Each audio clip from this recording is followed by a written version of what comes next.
हैं कि दोनों सोए होते हैं और शिवा रावी की तरफ देख रहा होता है और देखते देखते सोच रहा होता है, अरे शिवा कुछ और सोच, ये तू क्या सोच रहा है।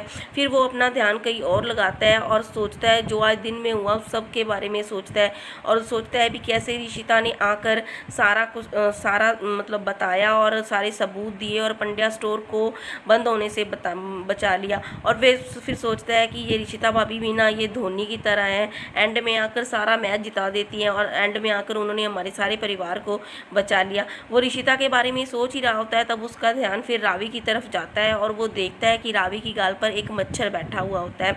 और फिर वो उठकर धीरे धीरे रावी के पास आता है और मच्छर को उड़ाने की कोशिश करता है। और फिर वो मच्छर से कहता है, ये मच्छर तू इसको काटना मत, अगर तूने इसको काट कर नींद से जगाया तो मुझसे बुरा कोई नहीं होगा। वो फूंक वगैरह मार कर मच्छर को हटाता है पर मच्छर नहीं जाता, नहीं उठता। फिर वो जोर जोर से फूंक मारता है पर मच्छर बिल्कुल भी नहीं हिलता। फिर वो सोचता है अब मैं क्या करूं।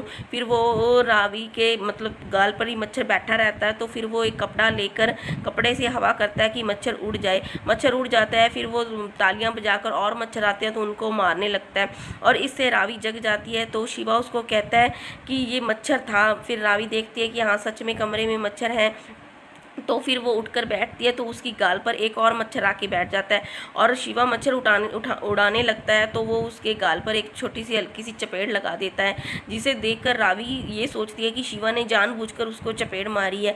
पर शिवा उसको बताने के लिए उसके गाल पे हाथ लगाता है और कहता है कि नहीं नहीं, मैंने ये मच्छर बैठा था। और वो उसके गाल को सहलाता ही रहता है और उसकी तरफ देखे जा रहा होता है और रावी भी चुपचाप मतलब नीचे मुँह कर लेती है, उसको थोड़ी शायद शर्म आ रही होती है, पर शिवा उसकी तरफ देखे ही जा रहा होता है और उसका गाल सहला रहा होता है। और फिर उसको सारी बातें याद आती हैं, मतलब मंदिर में जो उसके साथ हुआ, जैसे कैसे उसने उसकी जान बचाई मंदिर में, और फिर उस रात को उसने कैसे उसके बाल वगैरह ठीक किए और भी जो किचन में बातें हुई और जो वो गिरी तब उसके पैर पर मरहम लगाया। शिवा बस रावी की तरफ देखे जा रहा होता है और सोचे जा रहा होता है। फिर उसके बर्थडे वाली बातें याद आती हैं कि बर्थडे पर कैसे दोनों ने एक साथ डांस किया। और रावी अपना फेस दूसरी तरफ कर लेती है और कहती है, ये मच्छर मैन मुझे बहुत नींद आ रही है, जाके सो जा और मुझे भी सोने दे। और रावी सो जाती है। शिवा वहाँ बैठा सोचता रहता है कि ए मामी की बहन की बेटी, क्या नौटंकी लगा रखी है ये तूने, क्यों खींच रही है मुझे अपनी तरफ, दुश्मन है ना तू मेरी, तो फिर तू मुझे इतनी अच्छी क्यों लगने लगी है।